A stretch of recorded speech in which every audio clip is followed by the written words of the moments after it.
They discovered it, they read it, and they applied it. It's the golden thread that connects the titans of the self-development industry, the source that spawned millions of millionaires, the original blueprint to success. Think and Grow Rich by Napoleon Hill. Think and Grow Rich. Napoleon Hill, Think and Grow Rich. It's a classic. A classic.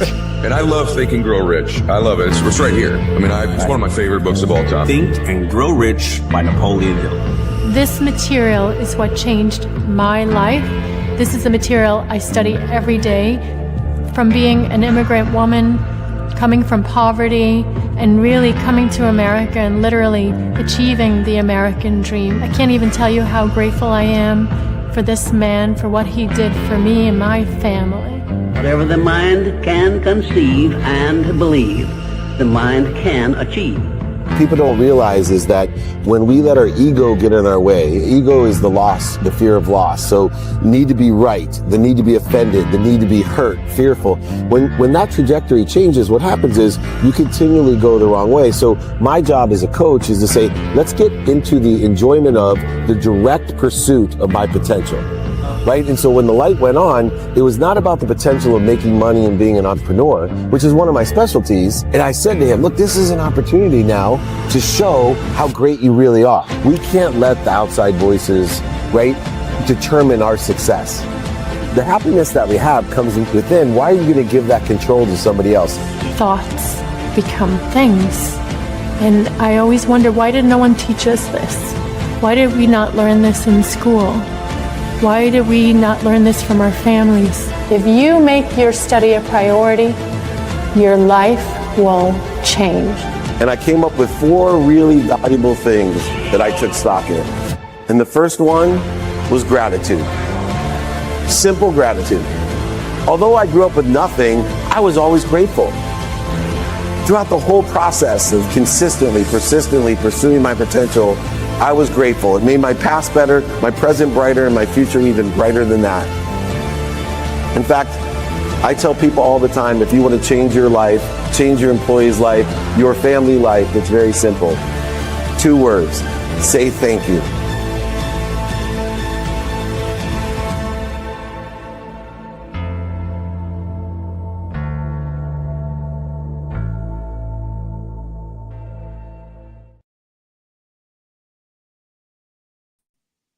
Good morning.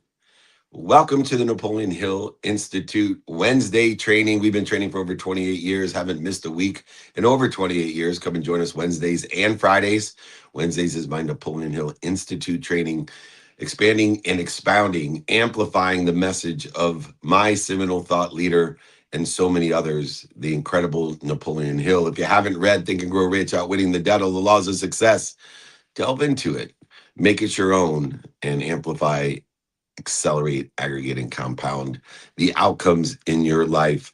Today's training, we welcome everyone. We are in Las Vegas. So if you're in Las Vegas with Les Brown, Sharon Lecter, Bill Walsh, come by our studio at the Wynn, right there in the lobby of Wynn. We're at the SiriusXM studios filming season 9 of Office Hours. Stop by. We're there all day. And then we're off to the Aspire Business Tour. Sarah Blakely, Jesse Itzler, the amazing David Goggins, Andrew Cordell, Eddie Wilson, and myself. Please join us on the Aspire Business Tour in Atlanta tomorrow. We will be there. We'd love to see you. I'd love to host you. If you need a ticket, go ahead, email me, david@dmeltzer.com, and then we'll be back at SoFi Stadium for the SoFi Stadium Mastermind. I got the unbelievable Tim Story Mastermind on Saturday as well. And then Orange County VIP dinner for the Cali Power. Come and join us. We're in 200 cities. If you want to be informed and invited, it's 949-298-2905.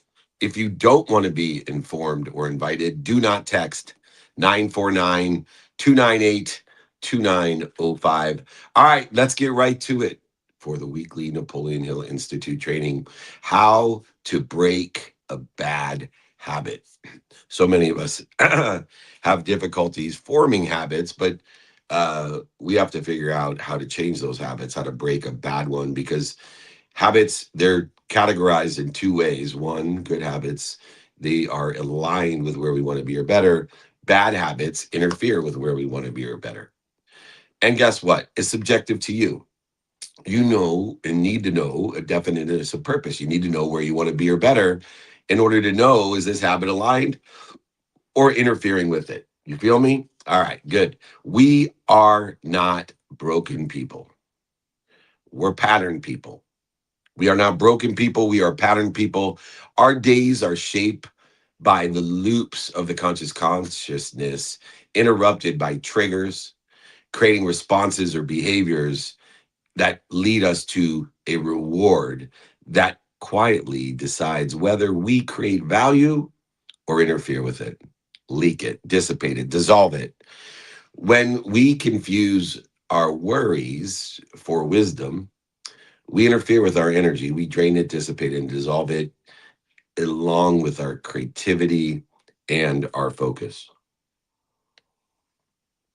Our purpose, or definiteness of purpose, isn't served by white knuckling the discipline without any devotion. It's served by awareness, alignment, and action in the present. Together, we're going to map through this conscious continuum, these loops of triggers, behaviors, and rewards.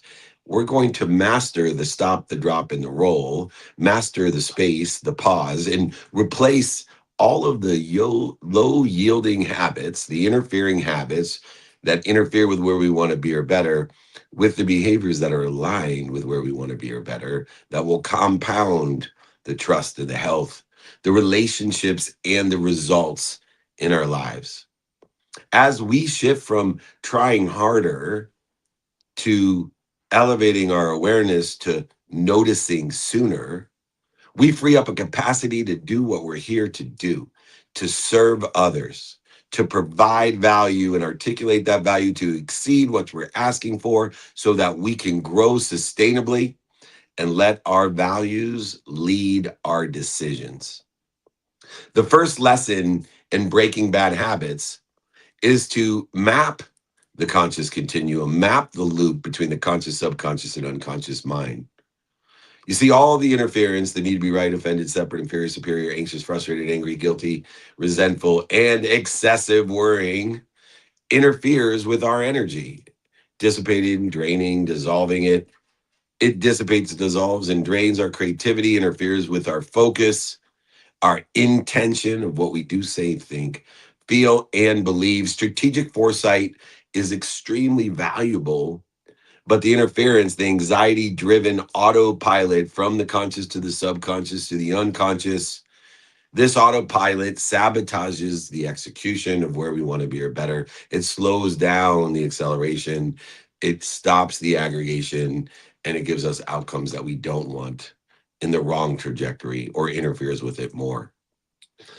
We need to refresh our analytics every hour instead of calling our warm prospects in life the easy comfort zone. We need to expand out of the comfort zone into the learning zone, touching upon an understanding of when we're in the anxiety zone so that we can stop, drop, and roll, utilizing this loop.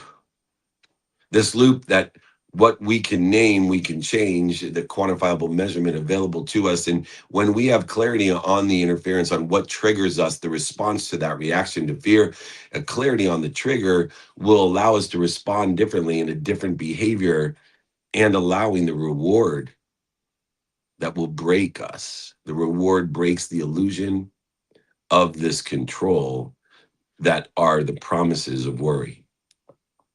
What we want to do is make sure that we're categorizing our habits tied to worry, i.e., doom scrolling, or other mechanisms of procrastination, of feeling overwhelmed. By not studying what we're doing, by not utilizing the mathematical equation of luck, by paying attention and giving intention to what we want, who we can help, and who can help us. Because what we pay attention to and what we do, say, think, feel, and believe, give intention to, equals the coincidences, the coinciding of where we want to be or better. And we can't break where we want to be or better, break the habits of where is interfering with where we want to be or better if we don't know where we want to be or better, and we have no clarity on the triggers, the behaviors, and the rewards, that we are in this loop from the conscious to the subconscious, where we host in the subconscious about 40,000 of the same thoughts every day, most of them negative, reinforcing what we don't want, what we don't have, what social media wants for us or other people wants for us. When we start to understand the clues, the patterns, and the choices we make aligned with this loop of triggers, behavior, and perceived reward, we can start to break the interference, shorten the distance of resistance, utilizing our wisdom and our faith to get us to where we want to be, or even better. We can understand the time, the emotion, and the value that is aligned with the trust, the revenue, the health, wherever it is and whoever it is and however it is that we want to get to where we want to be. When we could understand not only the hard cost, but the emotional cost of the time, the trust, the revenue, the health, etc., of where we want to be or better, we can align our timing and risk tolerance and the behaviors categorized by, is this aligned with not only my timing and risk tolerance, but where I want to be or better, or is it interfering or not aligned with my timing and risk tolerance, but interfering with where I want to be or better?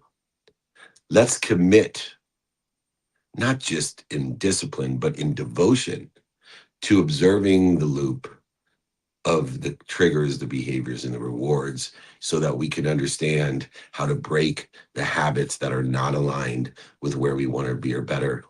We need to map this conscious continuum, the conscious, subconscious, and unconscious competencies. We need to map the loop of the triggers, the behaviors, and the rewards that we perceive. Lesson 2, master the pause. When we understand that we respond to the reaction to fear, that fear is created by uncertainty and uncertainty is omnipresent, and we naturally react to the uncertainty with these needs like worry and upset and separation. When we react, we need to respond, and the only free will that I believe that we have is the response of the pause or stopping. When our mind and body and soul are on fire, I've always listened to my mom, who gave me the advice about fire. When my mind, body, and soul are on fire, I need to master the pause and stop. I know it's simple, but the simple things to do are simple not to do, and we need to stop. We need to strengthen the loop of the triggers, the behaviors, and the rewards that are perceived.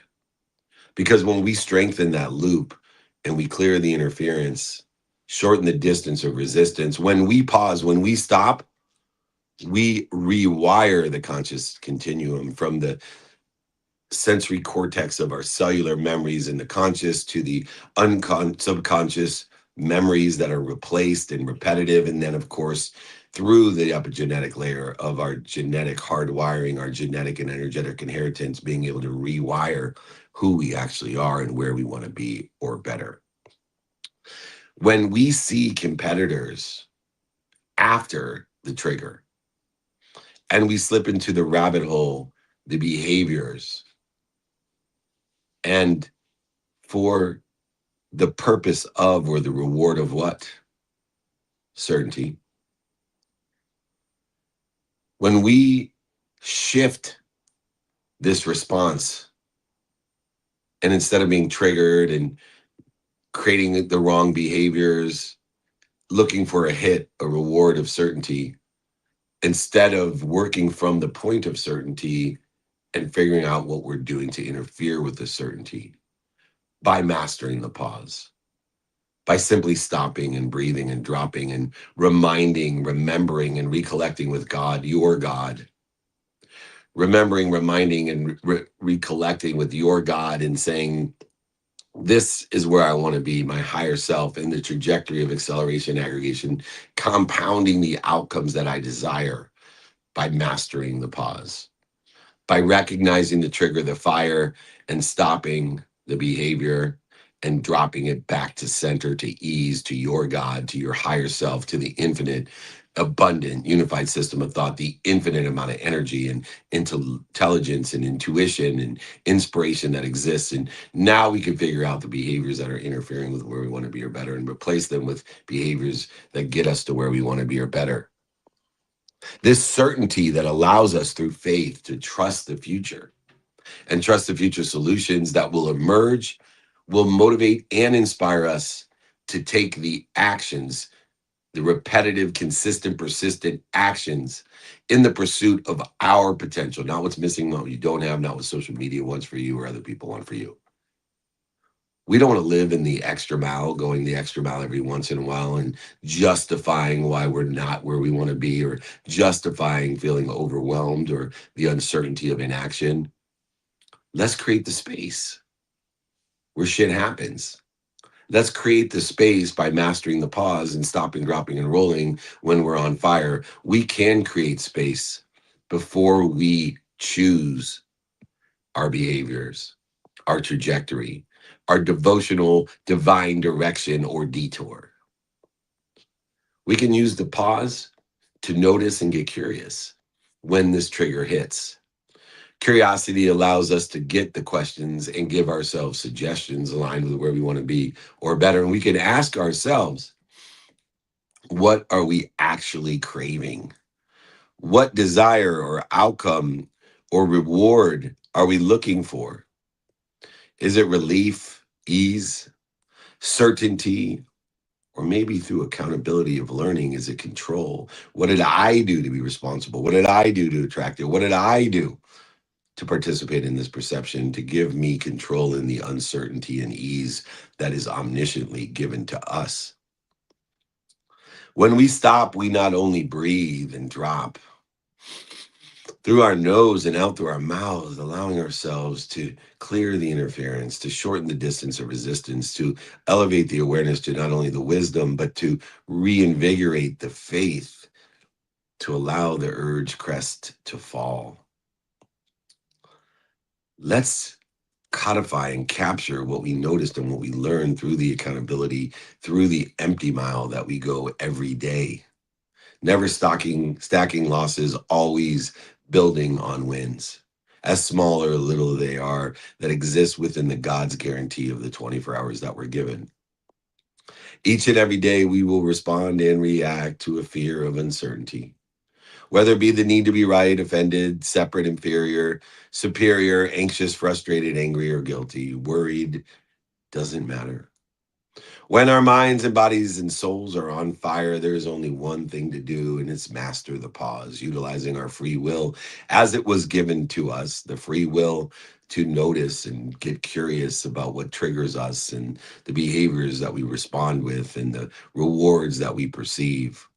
When our mind, body, and soul is on fire, we need to master the pause, to stop and breathe through our nose and drop down to center, recollecting, reminding, remembering where we want to be or better, and then rolling into that devotional divine direction or devotional divine detour, protecting, promoting, loving, perfecting us in each and every step that we take, integrally utilizing the 24-hour guarantee that God has given us, that we will be given 24 hours a day, every day of our life, except for the last day.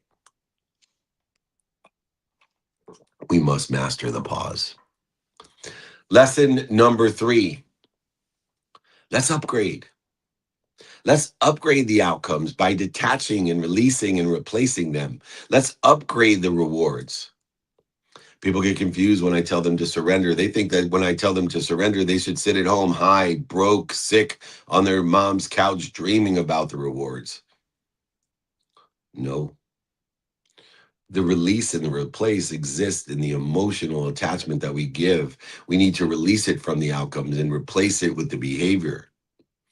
Focusing our intention of what we do, say, think, feel, and believe each and every day, and have faith that it's going to get us to where we want to be or better, even if there's no evidence or the evidence is contrary to where we want to be in that 24-hour period. In the present, the outcomes that exist have nothing to do with where you're going or where you want to be.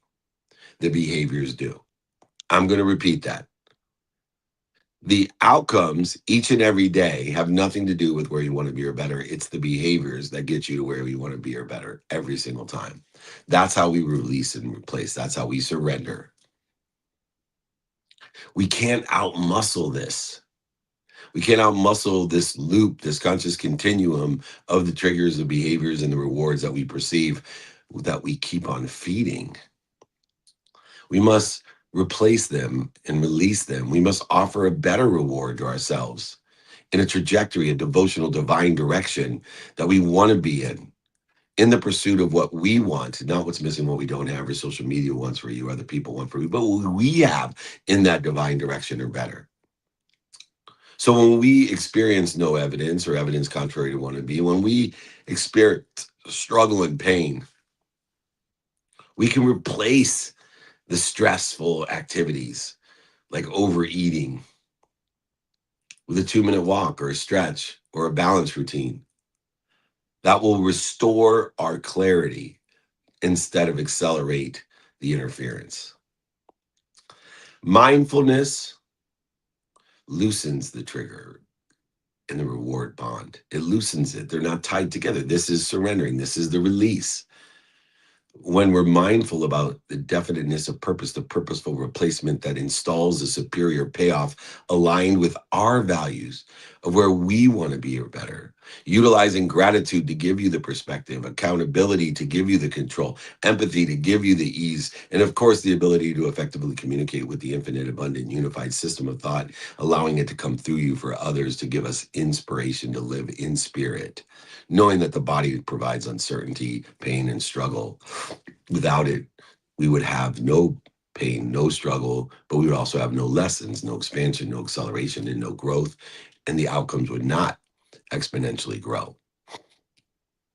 Let's pick the habits and replace them. Let's release and replace them. Let's upgrade our rewards. Let us choose values aligned with where we want to be or better. Let's choose the values that are aligned with where we want to be better and figure out which ones we're using to interfere with it, understanding the conscious continuum and the loop that triggers behaviors and perceived rewards. Let's walk and utilize the pause and follow-ups and gratitude texts. Let's say thank you before we go to bed and when we wake up, the fastest and easiest way to change our lives. 0.1 seconds and it's free. We can do this in real time, and we can quantitatively see how we do say, think, feel, and believe better in alignment of where we want to be or better. Let's reiterate. Let's be consistent and persistent in the pursuit of our potential. Let's reiterate until the new rewards, the replacements feel naturally better than our old behaviors and triggers. Let's get an upgrade in our personal operating system. Upgrade the rewards utilizing release and replace. And I promise you will get to where you want to be or better, shortening the distance of resistance, finding the wisdom and utilizing the faith to get there in an accelerated, aggregated, compound manner. Make sure that we use the replace and release mechanism. Lesson number 4, win the present. The way that we win the present is with small certainty, certain goals, non-negotiable behavior. We can hedge the uncertainty of God laughing at us every single day with our well-developed plans by having non-negotiable behaviors that we are consistent and persistent in the pursuit of our divine direction with devotion, by doing, saying, thinking, feeling, and believing, by assigning part and parcels of God's guarantee, the 24 hours that he gives you every single day, by assigning time, a minimum amount of time every day to your sleep, your health, your family, your finance, your faith, the study of time and the study of relativity. When we have giant plans, that will only feed the uncertainty. When we have giant extra milers, it will feed the interference. But when we have small wins, non-negotiable behaviors, majority of the time spent on our sleep, we build momentum through recovery, and access and resilience is part and parcel to the consistent, persistent pursuit of non-negotiable behavior. If you take half of your day, including sleep, and make it non-negotiable and tell yourself, no matter what happens today, no matter the circumstances, the weather, the delays, the interest rates, the economy, the tariffs, the politics, the religion, whatever it is, if you just tell yourself, no matter what, I am going to pay attention and give intention to my sleep, my health, my family, my finance, my faith, the study of time and study of relativity, you will accelerate, aggregate, and compound exponentially in the trajectory of where you want to be or better. This is devotion. It's more than discipline. It is the comfortability and the confidence that allows us to compound, expand, and allows us to keep our promises in the present.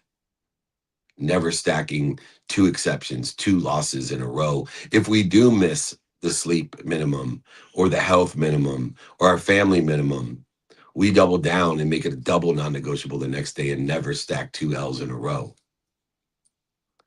We want to know which unconditional, non-negotiable behavior moves that needle the most and make sure that we give it at least 20 to 30 minutes a day minimum. We create time boxes, create notifications. We do it even if it's imperfect, and we refine it after. We make sure that we are non-negotiable with what's important to us, in alignment with where we want to be or better, and align the meaning of the past in that trajectory as well. And we make sure that we never stack L's, and we every day appreciate the wins. And we reinforce the loop, the conscious continuum from the conscious, subconscious, and unconscious that we want in the divine direction that we want to be in. Even if the evidence in the present is contrary to where we want to be, we know that it is behaviors, these non-negotiable behaviors, that are going to get us there. This is how we win in the present, with the non-negotiable, small, certain daily practices that are in alignment with where we want to be or better, and aligning the meaning of the past, because we know it's the meaning of the past that limits our self-image, and we never will overachieve our own self-image. Lesson 5, engineer and architect our environment and our accountability. When we architect and engineer our environment and accountability, our environment will amplify the devotion, the discipline, or it will interfere it. It will tax it. When our phone lives in the other room, we face a fewer triggers to doom scroll. When we utilize non-negotiable behavior to spend a minimum amount of time with our family, our execution steadies, our health, our sleep, everything steadies with certainty. Our architecture and environment allows us to learn faster, to see and be aware of, through vibration and frequency, what it is we're doing to interfere with the infinite, abundant, unified system that we belong to. We need to design our lives in order to identify the discipline so that we can use devotion to get us to where we want to be or better in that divine direction. We build our own interference against old loops, and we flow towards the aligned ones, the new loops of those triggers, behaviors, and rewards that we perceive. We start to remove the triggers like the apps and site blockers and cleaning mechanisms. We remove the triggers, our own cleaning system, and we start adding these cues, prompts from our calendar, visible value statements, and people and places and things. By the way, if anybody wants this guide exercise, just email me, david@dmeltzer.com. I will send you the breaking habits exercise and training that I'm giving. Let's quantitatively look at what we're doing through an honest eye and be accountable of how we can improve each and every day in the minutes and moments, shortening the distance of resistance. Lesson number 6, measure awareness. Measure your awareness, not perfection. Perfectionism fuels interference. It fuels separation. It fuels anxiety and worry.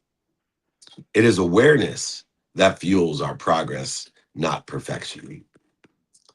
When we catch ourselves mid-scroll and return to the outreach within minutes and moments, we are helping ourselves in the trajectory of that divine direction of where we want to be or better. Our true objective isn't never to slip. It's noticing sooner, choosing faster, aligning longer, shortening the distance of resistance that we've created. I am happy. I am healthy. I am wealthy. I am worthy. What am I doing to interfere with it? We could track the metrics between the time that we're triggered and the time that we notice, how long it takes us to recover, and the frequency of that replacement. These are all quantifiable metrics that we can utilize to improve, to progress, to measure the awareness of the notice, recovery, and frequency, not the perfection in it. We can utilize gratitude and nightly reflections and morning mantras in order to allow us to trigger and choose and learn in a faster and more appropriate manner aligned with where we want to be or better. We can celebrate all that's celebratable, the tiny proofs and the consistent, persistent pursuit over intensity of that pursuit. The empty milers versus the extra milers. The empty milers do it every single day for a minimum amount of time in order to get them to where they want to be or better. The extra milers go the extra mile every once in a while, only to use that to justify why they're not where they want to be or better. Upgrade it. Utilize higher leverage replacements only by measuring our awareness of where we want to be or better. We need to break these habits. We need to categorize them as habits that get me to where I want to be or better or interfere with it. We are not broken. We are just patterned. We need to map the loop, the conscious continuum in lesson 1. We need to stop, drop, and roll and master the pause as lesson 2. We need to upgrade and release and replace the rewards that we have in lesson 3. We need to win in the present with the small certainty, the empty mile every single day in a quantifiable measurement in the 24-hour guarantee that God has given us in lesson 4. Lesson 5, we need to architect and engineer our environment and accountability. And lesson 6, we need to measure our awareness, not the perfection of it. Awareness fuels our progress. Perfectionism fuels our anxiety and worry. We don't need perfect days. We need present decisions. Each time we stop, drop, and roll, each time we pause, we notice and get curious, we loosen the grip of the anxiety and choose a better reward for ourselves. Each small, certain win teaches our nervous system that alignment and action feels better than avoidance. I am happy. I am healthy. I am wealthy. I am worthy. What am I doing to interfere with it? As we engineer and architect our environment and we lean on the accountability of what it is I learned through being responsible by attracting it to myself and participating in a perception that doesn't limit my imagination or my self-image, I'm able and capable of measuring the awareness over perfection. And I promise you, our comfortability, our ease, our confidence will compound.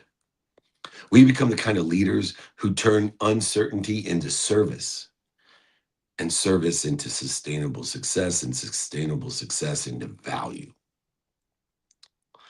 Our habits are the proof of our priorities. Make them not disciplined, but devotional in the divine direction and divine detours when no evidence and evidence is contrary to where you want to be. Have wisdom and faith to shorten that distance of resistance so we'll keep upgrading them. One loop, one conscious continuum at a time until our daily choices match our higher selves, our higher values. This is how we break a bad habit. We are not broken. We're just patterned. Let's create the patterns that we want, the triggers, the behaviors, and the rewards that we want. This has been the Napoleon Hill Institute weekly training. How to break a habit. If you like the exercises, the guides, my book, please just email me, david@dmeltzer.com, david@dmeltzer.com. If you'd like to be invited or informed in the 200 cities we're going to be in, we'll be at the Wynn today in the lobby of the Wynn at the SiriusXM studios in Las Vegas. We'll be here all day. Stop by, join us in the green room. Amazing people.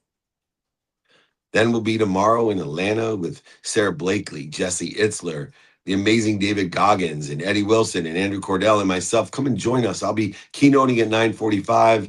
Noon, I'll be having a conversation on the main stage as well. Then I'll do the Diamond Lunch, and then a 2 o'clock meetup and a VIP dinner. Come and join us. Be invited. Be informed. Then I'll be at Tim Story's Mastermind. Then Los Angeles SoFi Mastermind. Then the Cali Power VIP dinner. We're loaded and ready to go to change your life. Just text me 949-298-2905. If you don't want to be informed, if you don't want to be invited, do not text me. It'll aggravate you. 949-298-2905. Please join us at the Napoleon Hill Institute. Email me, david@dmeltzer.com. Remember, most importantly, be more interested than interesting. Be kind to your future self and do good deeds. Hit it, Gigi. They discovered it, they read it, and they applied it. It's the golden thread that connects the titans of the self-development industry, the source that spawned millions of millionaires, the original blueprint to success. Think and Grow Rich by Napoleon Hill. Think and Grow Rich. Napoleon Hill, Think and Grow Rich. It's a classic. A classic. And I love Think and Grow Rich. I love it. It's right here. I mean, it's one of my favorite books of all time. Think and Grow Rich by Napoleon Hill. This material is what changed my life. This is the material I study every day. From being an immigrant woman, coming from poverty, and really coming to America and literally achieving the American dream. I can't even tell you how grateful I am for this man, for what he did for me and my family. Whatever the mind can conceive and believe, the mind can achieve. People don't realize is that when we let our ego get in our way, ego is the loss, the fear of loss. So need to be right, the need to be offended, the need to be hurt, fearful. When that trajectory changes, what happens is you continually go the wrong way. So my job as a coach is to say, let's get into the enjoyment of the direct pursuit of my potential. Right? And so when the light went on, it was not about the potential of making money and being an entrepreneur, which is one of my specialties. And I said to him, look, this is an opportunity now to show how great you really are. We can't let the outside voices, right, determine our success. The happiness that we have comes within. Why are you going to give that control to somebody else? Thoughts become things. And I always wonder, why did no one teach us this? Why did we not learn this in school? Why did we not learn this from our families? If you make your study a priority, your life will change. And I came up with 4 really valuable things that I took stock in. And the first one was gratitude. Simple gratitude. Although I grew up with nothing, I was always grateful. Throughout the whole process of consistently, persistently pursuing my potential, I was grateful. It made my past better, my present brighter, and my future even brighter than that. In fact, I tell people all the time, if you want to change your life, change your employee's life, your family life, it's very simple. 2 words, say thank you.